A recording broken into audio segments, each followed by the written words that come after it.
एक 12 साल के बच्चे अनुज की, जो उत्तराखंड के एक छोटे से गांव में अपने माता पिता के साथ रहता था। वह अपने नाना नानी से मिलने जाता है और उसके माता पिता को अर्जेंट काम होने के कारण वे उसे वहां छोड़कर वापस शहर चले जाते हैं। अनुज अपने नाना नानी के साथ रहने लगा।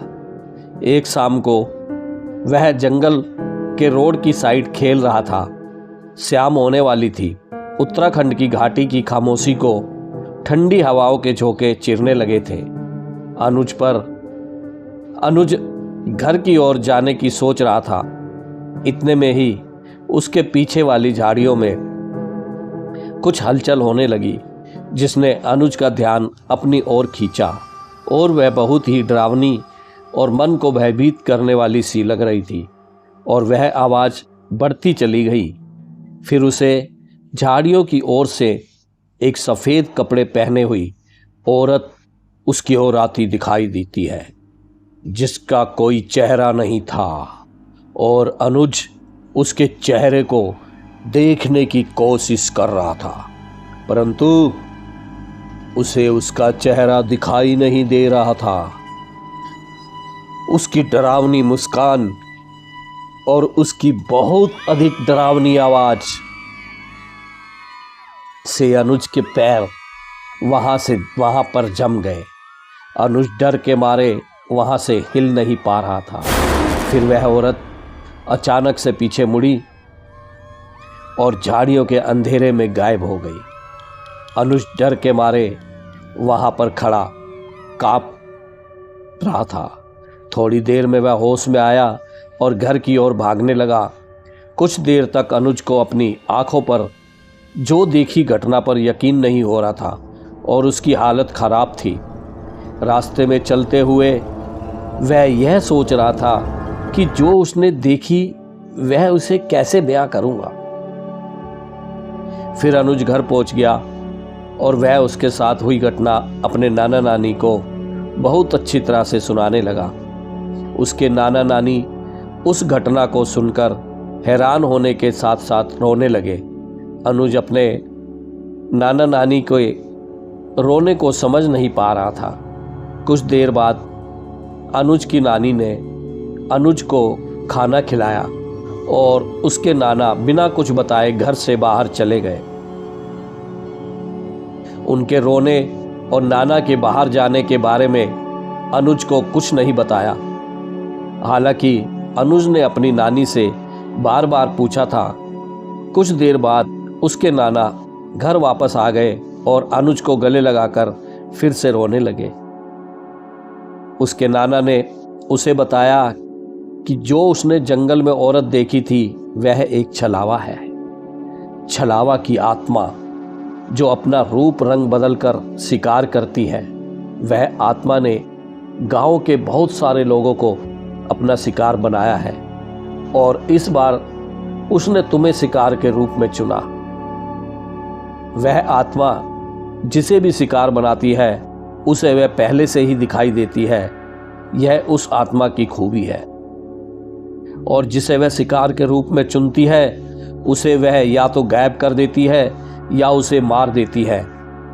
वह किसी बहाने से उस व्यक्ति को जंगल की ओर बुलाती है। फिर उस व्यक्ति के साथ क्या होता है किसी को मालूम नहीं और आज तक किसी को मालूम भी नहीं लगा है कि जो वह व्यक्ति आज तक उस आत्मा के नज़र में आया है वह बच नहीं पाया है और अनुज उसका अगला शिकार होने वाला है। अनुज के नाना फूट फूट कर रोने लगे और वह अपने अंदर साहस पैदा करके अनुज को कहने लगे कि बेटा, तुम्हें डरने की कोई आवश्यकता नहीं है, क्योंकि मैं पास के एक तांत्रिक से लोबान लेकर आया हूं जो आपकी बुरे साए से रक्षा करेगा। और मैंने आपके मम्मी पापा को भी फ़ोन कर दिया है।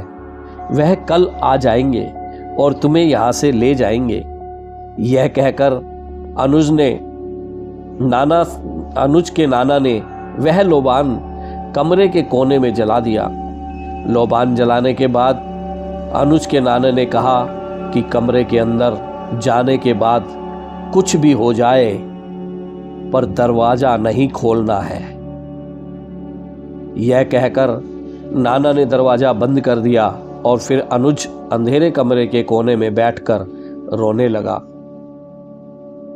वह कमरे में बैठा हुआ सोच रहा था और उसे अपने नाना नानी के रिएक्शन को देखकर कुछ समझ नहीं आ रहा था और वह जो उस आत्मा का हुआ हादसा था वह उसके दिमाग से नहीं निकल पा रहा था।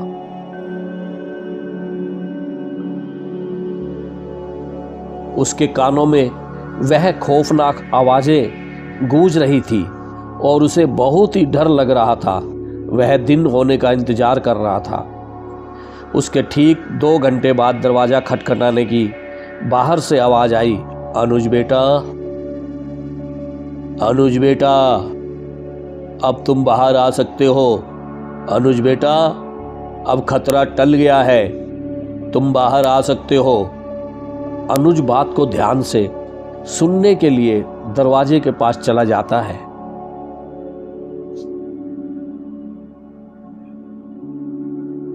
फिर उसे नाना की बताई हुई बात याद आ जाती है कि कुछ भी हो जाए परंतु गेट नहीं खोलना है।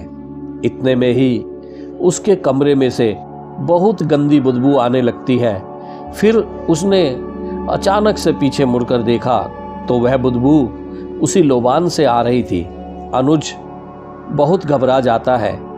फिर वही गेट के बाहर से आवाज़ आती है और वह इसी डर से वहाँ पर बेहोश होकर गिर जाता है। अगले दिन अनुज के माता पिता वहाँ से ले जाते हैं और अनुज के नाना नानी फिर चैन से रह पाते हैं। उन्हें ऐसा लगता है कि वे अनुज को मौत के मुंह से बचा लाए हैं। अनुज के साथ घटी उस घटना के बाद लगभग 1 साल बीत जाता है। अब अनुज उस सदमे से बाहर निकल चुका है, लेकिन वह फिर कभी अपने नाना नानी के पास नहीं जाता। हालांकि उसका अपने नाना नानी से गहरा लगाव है, परंतु उसके घर वाले मानते हैं कि वह अभी तक पूरी तरह से ठीक नहीं है। इसलिए अनुज के पिता गांव जाकर वह लोबान लाते हैं जिसे उसके नाना अपने घर पर जलाया करते थे। अनुज के पिता इसे अपने घर प्रतिदिन सुबह जलाते थे। फिर एक दिन अचानक अनुज की नानी का फ़ोन आया। उसे बताया कि उसके नाना की तबीयत खराब है। उसने तुरंत अपने माता पिता के साथ उनके पास जाने का निर्णय किया, लेकिन जब वह वहाँ पहुँचा तो वह साया अभी भी उसके ऊपर छाया हुआ था। एक दिन किसी बहाने से अनुज जंगल की ओर चला गया और वहीं उस आत्मा ने उसे मार डाला था।